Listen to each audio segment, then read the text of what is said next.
Today, Queen Elizabeth II is the head of state of the great nation of the Hebrew Covenant called Great Britain.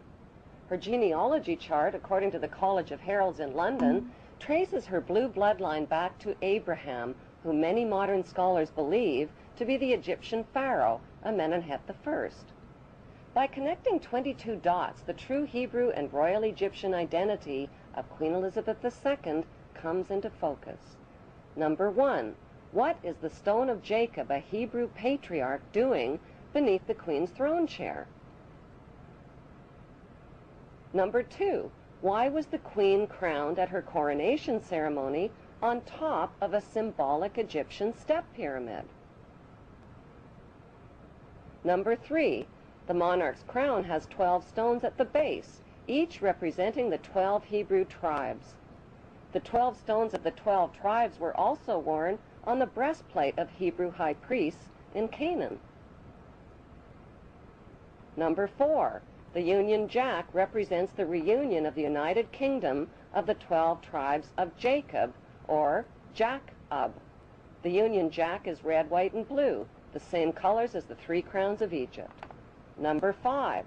The royal scepter originates in ancient Egypt and was carried by the Egyptian god Amun and by Egyptian pharaohs, who called themselves the Son of God. The royal scepter is now carried by pharaonic descendant Queen Elizabeth II. Her scepter contains the world's largest cut diamond, called the Star of Africa.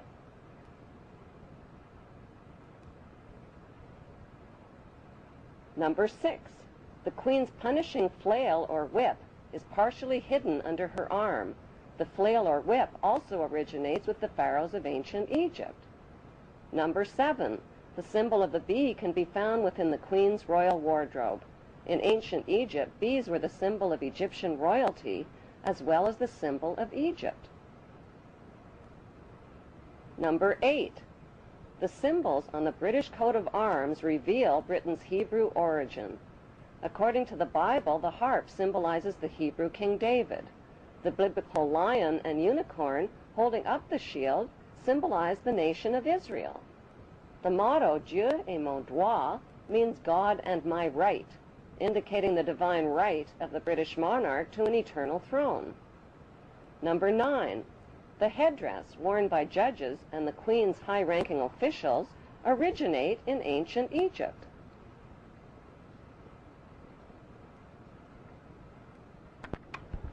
Number 10. Kilts, like the one worn by Prince Charles, originate with the Egyptian pharaohs who wore white kilts.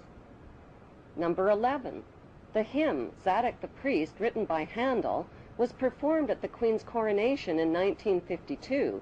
Zadok the Priest was the biblical priest who anointed the Hebrew King Solomon while the people cried, "God save King Solomon! Long live King Solomon! May the king live forever!"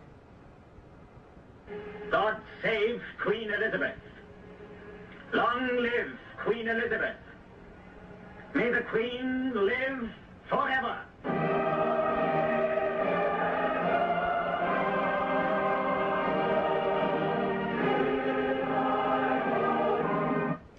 Number 12. During the coronation ceremony, the Queen turns to face the 4 corners of the globe. The orb carried by the Queen represents the globe over which the monarch rules. Number 13. The monarch's coronation gifts of a rod, bracelets, and a ring are a reenactment of the Bible story of the Hebrews, Judah, and Tamar. Number 14. Royal jubilees originate in ancient Egypt.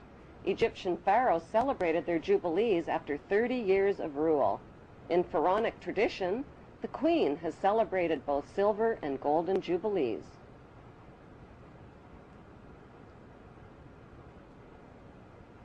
Number 15. Incest was practiced by ancient Egyptian royalty. Mothers married sons and brothers married sisters to keep the power and the money all in the family. Like their pharaonic ancestors, the British monarchy have a long history of incestuous inbreeding. Number 16. The corpses of deceased pharaohs were preserved and entombed beneath their pyramid temples. The corpses of 19 deceased British monarchs are also preserved in marble tomb slabs beneath the modern-day temple called Westminster Abbey.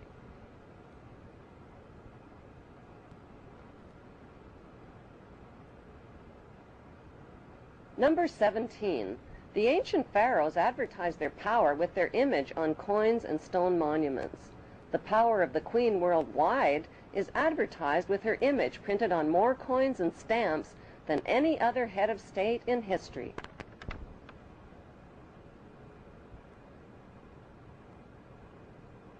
Number 18.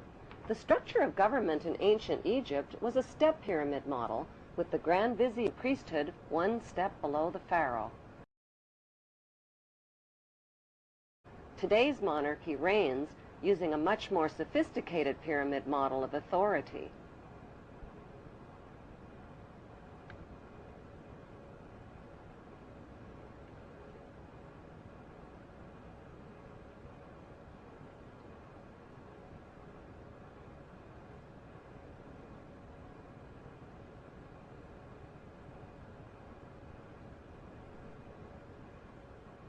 Number 19. The Pope's headdress is strikingly similar to the headdress of the Egyptian god Amun. His bent cross resembles the scepter of Amun. Number 20. Like the Egyptian pharaohs, British monarchs wear signet rings, which over the millennia have been passed down from their Hebrew ancestors. Number 21. The British Mint recently printed legal tender coins called the One True Ring and the Ring of Power.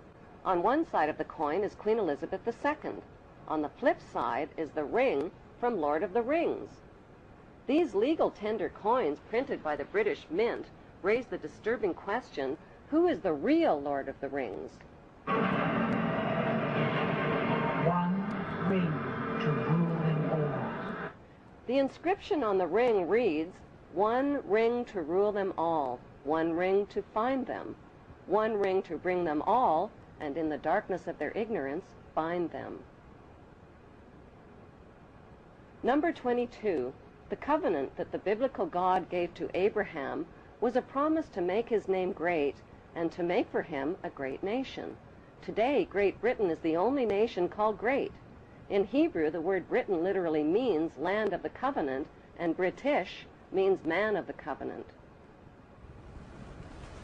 How on earth did the Hebrew throne of ancient Egypt and Canaan end up in Great Britain under Queen Elizabeth II?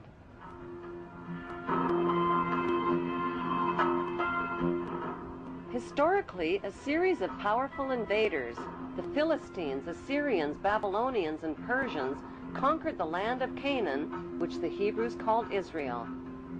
The Hebrew tribes of Manasseh and Dan joined forces and became the Macedonians, or Macedonians. They fled to Greece with their gold and their riches. They wore white kilts like the Egyptian pharaohs, played goatskin bagpipes, adopted the Greek culture, and settled along the river Danube, which they named after the tribe of Dan. By 322 BC, their leader, Alexander the Great, reconquered Egypt and appointed his general Ptolemy I as the new Hebrew pharaoh of Egypt.